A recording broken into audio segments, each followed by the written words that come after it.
All right, peace, peace, peace. First and foremost, man, hopefully the Most High in your house shall blesses your day, by His mercy you don't consume, or alive in the Most High in your house shall's body too and naturally alive. And yeah, man, we're gonna get into this, man, because I just recently came back from seeing 28 days later. 28 years later, part two, the Bone Temple, man. And this is a lot to unpack, honestly, because usually when we do movie reviews, man, um, it's just an aspect of we come I come with a scripture that set the theme the whole movie, man. But really, man, this is a little spoilers that those that haven't seen it, man. But really, man, I would say the main thing of this whole thing. Hold on, y'all. Main scripture I like, take away, or the main theme to take away is what Yahushua said, or Christ said in John 8:44, ye are of your father the devil. Because if you've seen it in the movie, the guy pretty much, man. And this is a thing too that Hollywood does. They have certain character archetypes for certain actors, man. Just like with an example for Edward Norton, right? He plays a lot, especially when it's come up, man, like from Primal Fear to Fight Club. He plays a lot of like dual characters of like duality with split personality. That's why in the first Hulk, back in 2008, they had him as a Hulk because he already had down his trajectory. Or even another example with Robert, and there's a purposely really why Robert De Niro was in the first Joker movie, because he played the same character as Joker in King of Comedy, a Martin Scorsese film that came out like 1982. So some years ago, honestly. So I think whether it be 42 years ago. So no, not 42 or 43. 44. I think, honestly. But yeah, that's just is what it is. So that's just that's the reason why, because it's literally a lot of times they do overarching they call it overarching cinematic like it's all overarching cinematic theme. But this guy that this Edomite, I forgot his name, but he was in Sinners. He's basically saying the same character in Sinners. Honestly, he's pretty much so it's keep an eye out on him though. He's a good actor, but yeah, it's key because he's pretty much playing the same character. Like he's pretty much always the lead cult leader or something like that. Because one, he was Remick in Sinners, the lead vampire, pretty much Satan himself. In this movie, he plays pretty much Satan, and we're gonna go into that more. But really, it's an aspect of this, honestly, with this movie, man. It's just what Yahushua said, you are your father, the devil. Because in the movie, the guy that plays Jimmy, he plays pretty much in the first 28 days later, he pretty much plays y'all had to see it to pretty much to see he ends up from an actual traumatic experience from what happened in the first one. He starts a pretty much cult, honestly, and then he says he talks to, he begins to learn becomes a Satanist, all this other stuff, man. But pretty much with that is ye of your father the devil, man. And honestly, like the brother sent me first more said, man, everybody don't belong to the Most High in Yahushua, man. Everybody doesn't belong to the Most High in Christ. There's some people that they're of the serpent seed, man. And he kind of said that in the movie, man. So let's get to John chapter 8 real quick. And also too, this movie, I think I like this movie's writing, the part two rather than the 28 years later part one. I like the writing more because in the spiritual aspect, it goes to show you how honestly a lot of false prophets and even cult leaders move. Honestly, just kind of semi how the beast is going to be, because honestly, with Satan, himself, he looks for damage in people that's weaker. Honestly, he preys on the weak. So that's what he honestly gets, and that's what this in the movie kind of hat shows, man, and how false prophets honestly move, man. Because yeah, man, so and how cult leaders even come to be a lot of times too. But yeah, so let's get John chapter 8 verse 44. It says, ye are of your father the devil, and you will do the lust of your father, and the lust of father you will do. He was a murderer from the beginning, and he abode not in the truth, and because there is no truth in him. When he speaketh a lie, and he speaketh of his own. For he is a liar and the father of it. Yes, exactly. So yeah, man, that's just is what it is, man. Because there's no truth in him. He's a liar, man. So but really, and that's kind of obvious in this movie, man. It comes off in that, but really, and that's what let's get this Genesis 3 and 8. 3 for real quick.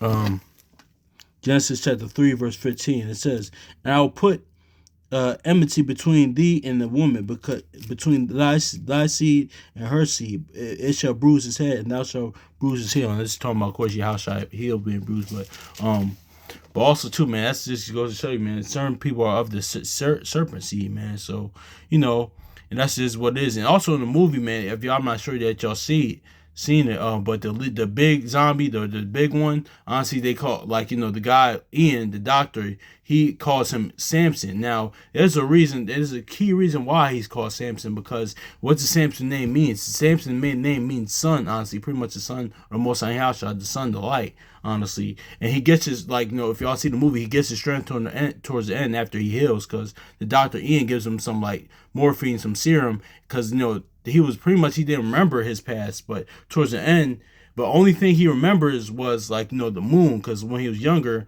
like, you know, he was on a train and he was reading a book called The Moon, so that's the only thing he remembers. So that was represented or symbolic of, like, the moon being darkness. But you know, in the end, when he gets his memory back and the Dr. Ian dies, he's in the light now, and he thanks him, honestly. And it's like really when the world hears you, like, that's why it says be children of light, because when we live in the darkness, now comes to the light. Honestly, there was aspect of that, and there's a reason why he was called Samson. And also too, he was the strongest. They call him the Alpha. He's the strongest zombie out of all of them. He was trying to you know, it is what it is. So and also too, man, that's just and there's aspect of, I see why even 28 days later, man, because, like, you know, like, pretty much, man, like Deuteronomy 28. Now we know those curses, honestly, testimony wise, script, like, you know, from the gospel wise, is curses that's placed on Yahweh Shah, but also curses that's placed on our people, honestly, in Deuteronomy 28, man. That's kind of like we kind of like in a zombie state of mind. I mean, zombie like statement, our people, man.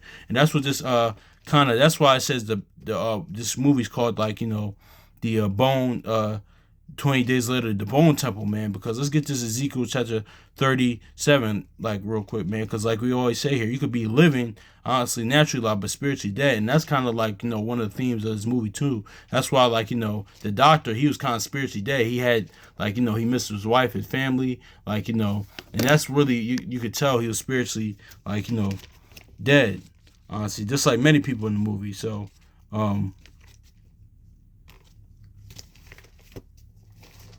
let's get this Ezekiel real quick.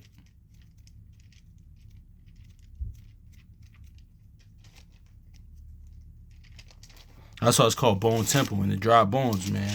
And Ezekiel chapter 37, it says, the hand of the Lord was upon me and carried me out in the spirit of the Lord, and set me down in the midst of a valley which was full of bones. So see that, man? Yeah, that's why it's called the Bone Temple, man. And that's what, let's get this Proverbs chapter 21 real quick, man, because it says, the man that wanteth out of understanding shall remain in the congregation of the dead. And not only like naturally in the movie there were like other congregations of the dead, because, like, you know, zombies and all that stuff, but really they were spiritually dead, honestly. But also too, this is a side note as well. We trying to talk about this before, but all the where the zombie come from, I remember talking to this with a Haitian brother, you know, a few months ago in the lift. It was pretty much based off of revolutionaries, Gene Zombie, and it's pretty much a mockery of, like, you know, Jake or our people, a slave revolts, honestly. Now also too, in that spiritual aspect as well, on the left hand side, like the brother Semi Firstborn said, it's kind of a mockery of the resurrection of the dead. But you know, that's just neither here nor there. But yeah, that's just is what it is though. But yeah, it's crazy because I was watching the original 28 Days Later, you know, a few months ago. I think it came out back in October, November, but it is what it is. But yeah, man, that's just an aspect of that too. So, yeah, but this movie shows you. I like this movie, the writing, because it's not as action packed, a bunch of, like, you know, killings of zombies, but it's really focused on, like, you know, how cult leaders really work. Honestly, how they prey upon the weak. Honestly, and this is kind of how the beast is going to be, the son of perdition is going to be. So you know, that's we're speaking on Thessalonians, Daniel, and Revelation, and other places as well. So that's just is what it is, man. So and also too, how false prophets move, man. because even in the movie they call him Saint Nick. He calls Saint Nick, honestly, the lead, Jimmy, the lead cult leader. But and Ian, like, Doctor, he's a pretty much atheist, man. But they're both one and the same, honestly. This, like, it just is what it is, man. Their growth, like, spiritually contrary to the Most High and Yahushua, man. So yeah, it's a lot of things in this, you know, it's a lot. I had to see it again, man. But it's just some parts of it was disturbing. But I did like the fact that they named the lead one was called Samson, honestly, and you know, and Samson, because he was the strongest zombie, and but at the end he only thing he remembers was the moon. But then at the end he comes to the light once he gets his memory back, and he heals from his past experiences. But also too, like, I noticed this as well. Those brothers and sisters that's going to see this movie, that just pay attention to what the lead, Jimmy, the lead cult leader of the cult leader, pretty much, that he's wearing a purple jumpsuit, honestly. And that purple means royalty, honestly. So that's just is what it is. But pretty much, man, at the end too, he pretty much says he's saying it himself, man, honestly, because he's of that. But but also too, man, let's just let me think about this too, because I think the guy, the Jimmy, the character, he was based off of a radio disc jockey that was up in the UK, honestly, that was popular back in the 70s or 80s, pretty much. But yeah, I remember watching the movie. I'm not going to watch some more movie reviews probably after this on the movie.